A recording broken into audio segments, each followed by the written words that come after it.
Good afternoon, ladies and gentlemen. Welcome to the Long Hill Report. I'm Richard Morco, columnist and book reviewer for the Sturbridge Times Town and Country Living magazine.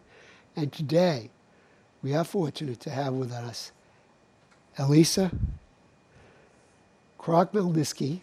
Perfect. Thank you. Who is, and I'm going to let her introduce her title. She's also part of the Sturbridge Times Town and Country Living magazine. And I'm going to have her introduce her title and what she does for the Sturbridge Times magazine, because she can do it far better than I can. Well, fairly simply, I'm the story editor. I do a couple stories every month, news stories, feature stories. And in the last year and a half, I've been a sales rep for ads, which has been new and very interesting. I hate to use the word challenge, but it's a challenge. So I kind of have two hats. Two hats at the magazine, and just looking at how full the magazine is and reading your articles, you do both ends well. Well, thank you. It really is its reputation makes it easy. It really does open doors. People, I always just say to people, oh, it's the monthly magazine with the pretty cover. That's not our official way to say it, but and everyone says, oh yeah, that's the good one. Yeah. So it's very nice. It's why I'm actually there, is because I have a background in a lot of journalism, but this is just kind of a different level. I really enjoy the magazine. Well, she's an accomplished journalist, and if you could give us some idea how you got into journalism and how long you've been at it, and where'd you started? And all right. Well, I got into it because I always wrote. They told I was good at writing. I still just think it's just what you write. But went to college for it. Worked for the Peekskill Herald way back in Peekskill, New York, when George Pataki was an assemblyman there. When he was an assemblyman before. Wow, Pataki that is Farm. I'm old. Well, no, yeah, well, I will try to be a little more gallant. I think you would have fooled me. Let me put it that way. Thank you. And so, how did you get hired? I mean, did you? I went to college for it, put out resumes, and they hired me. That was actually, the Peekskill Herald was just a small weekly, and I was their first full-time reporter, so kind of was a nice match. And you're there so you were there from the start of the start of their paper, right? And where'd you go to college? I went to school in Binghamton, the State University of New York. SUNY Binghamton. Yeah. SUNY Binghamton. I've heard there was quite a SUNY system there in New York. So, how long were you there? Maybe 3 years, I imagine. 3 years. And then where did you go? Then I went to New Britain, Connecticut, the New Britain Herald, which was a daily. I worked there about 8 years. Reporter, city reporter, editorial page director, pretty much every kind of job in the newsroom. And how did you come up here from there? Well, then I actually went to a paper called the Cheshire Herald, and then I worked for the Catholic Transcript newspaper and got married. My husband was working in Boston, I was working in Hartford. We landed in Sturbridge. Had my son a year later, my oldest son, 3 boys after that. So I put everything on hold, started to do a little part-time, and then found this job once the boys were a little older, started writing for the Sturbridge Times. That's quite a journey. It was a very nice journey. So what is your husband? What's his? My husband works for the government. He works for OSHA. OSHA, okay. So we try to be very safe at home with the boys. They've given him a run for his money. Yeah, boys can be like that. Yes, they don't follow the safety rules that well. So, your boys in school in the Sturbridge system? Yes, we actually homeschooled pretty much up till high school, junior high or high school, depending on the kid. And now they're in 8th, 10th, and 12th grade. And their sports Yes, very much. They play, what are their sports? Mostly baseball Oh, I and should ask soccer. first their names and their son. Roman is my senior. Connor is my middle guy. He's a 10th grader, and Devin's in the 8th grade. Roman, Connor, and Devin. Yep. Now, that's a mix right there, because, well, your name is Ukrainian. My father-in-law was from the Ukraine. So the name is, and Roman would be associated with Eastern European. It's Correct. kind of an Eastern European. Connor, of course, is Irish, and Devin is kind of English. Or? It's Irish. The Irish kind. So yeah, it's quite a mix. I decided once after the first one, they all came out looking just like my husband. They're all boys. I said something Irish is going to be. So we did Connor and Devin, Irish first names. So I'm taking it you have an Irish background. Yes, my background is Irish. Okay. So that is a typical American melting pot mixture Yes. right there. Okay, very good. So how do you see your career with the Sturbridge continue to fold? And I love what I'm doing. I would continue to do this forever.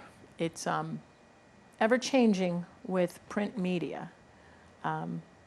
Obviously, everything's online. But it's funny, I started in weeklies, local news stuff. No matter what, you really can't get online unless you get it on the paper online. But back when I started, there wasn't online. So the dailies had all the big stuff, but the only way to get local news was at a weekly. right. A local publication.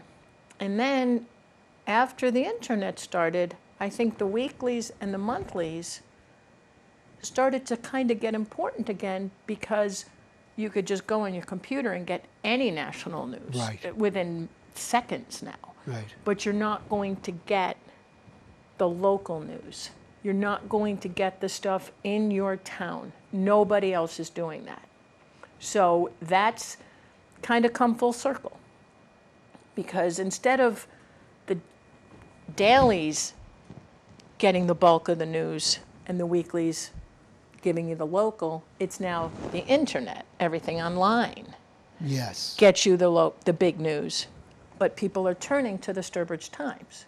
I call them refrigerator stories. Those are the ones that people really like and read. Then they put them on the They go on the refrigerator, and their grandparents put it on their refrigerator, or their school does, or the candidate does, or whomever the subject of the particular story. People read it. They really do read the magazine, which is very nice. Yes, it is. Well, I certainly enjoyed your article about Mr. Comerford. Oh, what a great story. It is a great story because when I was first at the paper, I did a story about him when he was just the Green Boys, and this is another level. This is quite another level. It sure is. And you look at him and he's just this normal, nice, affable guy who wants to be out working. And he has already sold his first business. Yeah. He's smart, he's sharp. I was very impressed with him. He's definitely going places. Yeah, this won't be his last business. You'll be able to do another story, an incarnation of him. Well, what's nice with a guy like him when you do a story is I interview him, and then I write everything he says, and everybody thinks I'm a good writer. They're like, oh, you did a great article. But it's really, who couldn't? I mean, wow, he was really impressive. He was. He is. But I would disagree. I think it takes a certain touch to be able to write the story. Thank you. And your article about the complex that the town has to do. Is it going to be sports? Is it going to be... That was also interesting. But the previous month you wrote about the politics, and the funny thing about it is I'm sending that article about Mr. Patel to my brother-in-law in Oklahoma, was a professor, just retired, because Mr. Patel, he knew a Patel in Oklahoma who was, I guess, a colleague. So he came out last summer, he and his wife, to visit us, and he stayed at a hotel, one of them run by Mr. Patel. And he asked him, are you a relation to because there's a billion Patels, are you a relation to the Oklahoma Patels? And the fellow was a bit nonplussed. So I'm sending that story out to my brother-in-law, saying you can tell the Patels in Oklahoma that the Patels in Sturbridge are going out, are moving forward. Doing great things in Sturbridge. Doing great things. So do you like covering the politics in No. Sturbridge? Really? I did feature stories. I just sat down with the person and said, tell me about you. I didn't ask any questions you know, it was not political. It was a way for them to speak one-on-one with every reader. I didn't ask questions. I didn't challenge things. If maybe I thought, well, what about this? It wasn't that. That's other media. This was, here, tell us about you. If you could go door to door and talk to people, what would you say? And I hope that was reflected. It was. So they were very different candidates too, very different. Right. Which really was very good on both sides. Quite so. Yeah. You know, you wish you had 2 votes or 2 seats up. So those were both very nice, very good interviews because they were both very, very nice people, very articulate and very sincere. I'm just going to go say, Drew, we don't have the clock on. You're at 12 minutes. Okay. We usually have a clock. People at home, don't try this. Don't try this at home. So, what other type of stories do you like to do? You know, someone just asked me, who gives you your stories? I have a list of stories, probably about 15 stories long right now. This month, well, June, the June issue, which we just finished, I call it putting to bed. Did you ever drive by the public house and see those flags? Yeah. Did a story on that because every time I've driven by, I've thought, what are those? What are they flying them for? It seemed like a national flag, the U.S., and what it is, of course, the people at the public house are so nice. Mr. Glick and the whole crew, they're just nice people. The U.S. flag is all the time. The state flag is changed daily, and they use the national flags from all the members of the UN, all the countries that belong to the UN, and they rotate them once a week. Oh, I never knew that. Right. There you go. So anything like that. I did a story I enjoyed way more than you would think. The 3rd graders at Burgess Elementary School, one of the classes, Mrs. Howe's class, are doing a pen pal program with the senior center because the 3rd graders at Burgess have just mastered their cursive. So it was very important. They still do cursive? Yes, they do. Whoa. And let me tell you, they do it well. Excellent. And they do it very, very cute. They do it very cute. Great class, great teacher. And it was a fun little story. So I did that, and of course I do the upcoming town meeting preview. It's about as close to politics as I get. I can see, we do it because civic responsibility. Oh, you just want people to go out and go to the town meeting. Well, up in West Brookfield, I try to go, and it is. And I used to be a library trustee, so I kind of had to go for a while. But meetings are not my cup of tea. I understand. But you do want people, yes. It's such an opportunity to really see what's going on and to have a say. And it is a civic responsibility. It's, we go to the dentist because it's important to do. We go to the town meeting because it's important to do. Right. But they feel alike to me. Yeah, well, yeah, maybe by 11 o'clock. It's a little dentist-like. Oh, yes. Oh, yeah. So, you come from upstate New York originally. Yes, other side of Danbury, about an hour north of New York City. What do you like? What do you find? Was there any cultural difference coming to Sturbridge? Or? Actually, the town I grew up in, Mahopac, New York, is fairly similar to Sturbridge. If I could get pizza, bagels, and hard rolls, I'd feel like I was back in New York. Really? Actually, here's a plug, but Roms, do you know Roms, the old Roms? Yeah, And now they have the new littler Roms up the road. yeah. They have very good New York food, in my opinion. So Really? that's the only thing that I feel is different. So that's what I do when I feel lonely for New York. I go- go and get some good Italian. Good Italian. That's funny. So you're in a, how big was the town you grew up in? I think we have 30,000 people. 30,000. So it dwarfs Sturbridge too. What is Yeah, Sturbridge? but it was just much more spread out. It's very similar demographically and houses and Well, we're a little different. I mean, the Sturbridge is a little different because it has the village. Hey, that's Yes. a big thing. And I don't think it's also different because it's between the confluence of the Pike and 84, which brings a lot of things too here. huge. Location, location, location. Yeah. So I am a little surprised that you say that you have to. Rom's is the place for Italian here. You have a lot of Italian places and Peaks. Was it Peekskill? Well, when you were from, more Maysville? toward the city. When you go in the city, oh, you get yeah. the good food. Okay, so you're in New closer York. to the city. You were just talking about how Sturbridge is between the highways.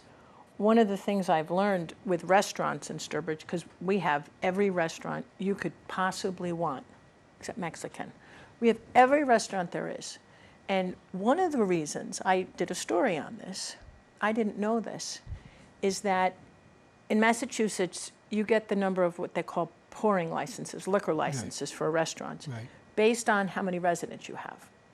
So there's usually like a line. I know in Leicester, there's like a waiting, and you can ask, pay someone to close to get their liquor license. It's quite the thing.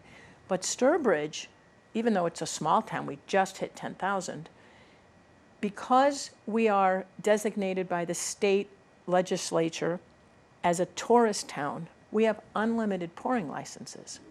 Wow, And I never knew that. yeah, doesn't it make sense why we have so many restaurants? Yeah. And of course, except if you're, Friendly's or McDonald's, you pretty much want to at least offer people a glass of wine with dinner. So because of that, we've really, being at the intersection of the highways, great location, and we've become like the restaurant mecca. And it's because anybody can get you have to do the liquor license prep, but it's unlimited in Sturbridge. I never knew that because there's a couple of great restaurants around, about it, towns close, like Metro Bistro, which is bring your own bottle, and Five Loaves in Spencer. And I don't think I've always thought they didn't want the hassle, and they may not of a liquor license. Yes, that makes it easy. But I never considered that they couldn't do it if they want. I thought you just go. They probably can't. They're probably tapped out of liquor licenses. So Quite. I always thought that was really interesting. I mean, I do like the bring your own bottles because I think I can be my own sommelier. But yeah, I never considered that. And there's no place in Sturbridge, I think, that doesn't have a liquor license Right. that has good food. Right, again, above, the McDonald's level. I'm not going to put a gun to your head and ask you what's your favorite restaurant in Sturbridge. We can wait till after you. Yes. But we do have quite the selection. I never thought of it that way. Yeah. So I take it you're never going to leave Sturbridge. I don't think so. Okay. I don't think so. My oldest is heading to college, although he's going to UMass Amherst, so he's close. That is close. What does he want to be? He wants to be an actuary. He's got a mother who's a writer, and Well, he'll not lack for work. That's practical. Your other children, what do they aspire to? my middle son has been doing carpentry, built a boat when he was 13. He fishes avidly. Same thing, he's been a carpenter. He wants to do 16. that That's what he wants to do. I think he wants to complement with an education because he wants to probably eventually, own the business or anything. And my youngest son apparently wants to play for the MLB. So we'll leave him at Didn't that. we all at one time in our My lives? boys' concern when they were all little was that if they all were on the Red Sox at the same time, not only were they going to have to fit all the letters in our last name on the jersey, but their first initials too. So this was a concern. Thank heaven they're practical. Thank heaven, because Yes. that's quite a practical way to look at it. Yeah, that name is a little long, but I think that it would have ended up the initial would have been on that. Right, it would have been K, and then they would all be pitchers, and they'd have K for the strikeout. Yeah, They have it all worked out. It was sort of like there were 3 Canigliaro brothers. I don't know. You much. I think you're too young to remember that. I knew of a Tony. Tony, and there was Billy, and there was one other. I don't know if he played for the Red Sox. But they were. I think some of them were Yankees. Yeah, maybe one of might them have was been a a Yankee. Yankee. I don't know. Maybe two of them were on the Red Sox at one time, I think. So it could have been. And Canigliaro isn't the shortest name in history. Well, they used to call him C. They just used C Tony for C. Tony C. Right. Yeah. So Devin K. Devin K. Yeah, it works. It works. And your husband is the man from OSHA here. So Yes, he actually does. He has a chemistry background. Oh. Which is, again, you have the chemistry, you have the writer, and now you have the actuary. So we're all over the place. So your family has a good chemistry there. Ah, very good, very good. Bad for puns. Anyway, so he goes to companies and does he check the ground if they spilled anything? He's more in management now, but yes, anytime worker safety. So the OSHA has health and safety. So he's in the health and safety is, you don't want to cut off your arm. Yeah. But the health is what you're breathing in, repetitive movement, things like that. So basically he reviews cases and looks, he knows all the formulas and all of that stuff. And so I think it's a good job. It's a good job for him, and I think it's a very interesting job because you're going in and you're helping make sure everybody's safe, and I think that's just a good fit for him. And it's got a nice variety. So where does he work out of? Right now he's in Hartford. In Hartford? Well, it's not too bad, right? No. Did he have to, when he was not in the management, did he have to go all over the place? That must have been quite the job. I think he enjoyed it. That's good. He enjoyed it. That's nice to be able It's a to good have fit for something him. that you enjoy for work. Yes, very much. I tell my boys constantly, find something you love to do and get paid for it. And it's funny because when I was growing up, even in college, people would say, oh, you're good at writing. And I remember thinking, I wasn't being humble, but it was more, well, I don't know, I write down the words that are in my head. Never big words, never big, long, convoluted sentences. But I think what it is when people say that is, so many people can't write. They want to, and they struggle with it. Where for me, I just sit down and it happens. And I mean, sometimes no one's more surprised than me what I wrote. And I always felt in college, my husband got a degree in chemistry. My son's going to be an actuary. You know how much math he's doing? Right. And all I had to do to get my degree in my career is write and read. And then when I was a reporter, interview people. I mean, I've interviewed so many interesting people. One of my favorite, by the way, was Satch Sanders, who's a former I read that. Yeah, NBA player who lives in Sturbridge. Yeah. One of the most interesting, intellectual, gentlemanly, smart, sharp, very nice man. And he made it to Sturbridge, which was He retired in fascinating. Sturbridge because he used to run a camp. He was in New York, and he used to go to Boston, and he'd always stop in Sturbridge. And they'd have their meetings for this camp they had in Sturbridge because it was both. And he always loved it. And when he retired, he and his wife said, let's look at Sturbridge. Why not? And the rest is history, and he's just such a nice man. It's fascinating. He that was a great, it's been so enriching and edifying. I've interviewed so many people silly thing. I mean, even those third little graders with their writing, I mean, it was really edifying. I mean, you just get to talk to people and experience things and then share it with writing about people. And they had a pumpkin sale at the Federated Church. Wonderful people, really, really. It was such a fun story to write. And they grew the pumpkins down on an Indian reservation, I can't remember what state, somewhere in the South. Really? And what they did was, it was all kind of on the honor system.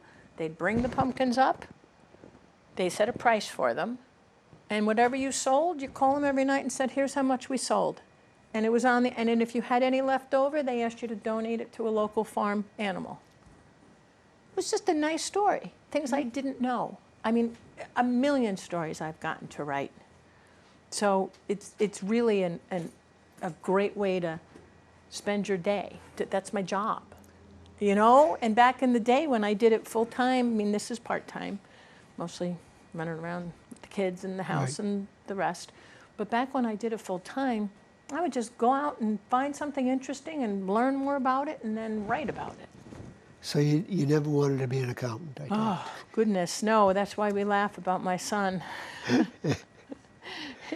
The fruit does fall far from the tree. I guess so. But they're all sports. So were you in sports in high school? No. Was your husband? Yes, he wasn't in formal sports, but he's very athletic. And I have a brother who pitched in college. And it's just all in them. I have different family members who played sports. But I think it's more they're a year and a half apart. And I think it's as much the fact that they played outside so much together that it became a big interest for them. And they always had someone to play with. The brothers are very close, I take it, with each other. Yes. So either very close or either hurting each other. they'd certainly defend each other, but maybe sometimes kill each other too. They do, but their favorite thing to do is like wrestle and stuff and take each other down and slam each other into the wall. And then when I say, hey, the one who's been slammed into the wall is like, I don't mind. I would mind. But yes, actually, I do think they understand that they've been so lucky to have each other. I mean, they're never bored. There's always somebody to do something with. That is wonderful. Yeah. That is really good. And we certainly didn't plan it that way, but I can't imagine it any other way.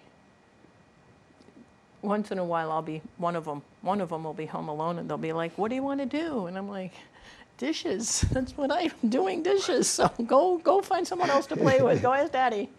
So it's been a very good way for them to grow up. Well, you sound like you really enjoy where you are, what you're doing here in Sturbridge, and I certainly know I enjoy reading you, and I'm sure all the readers in the region Oh, thank you for enjoy saying it that. as well. And it's been very nice to talk to you. You too. Thank you very much. Thank you.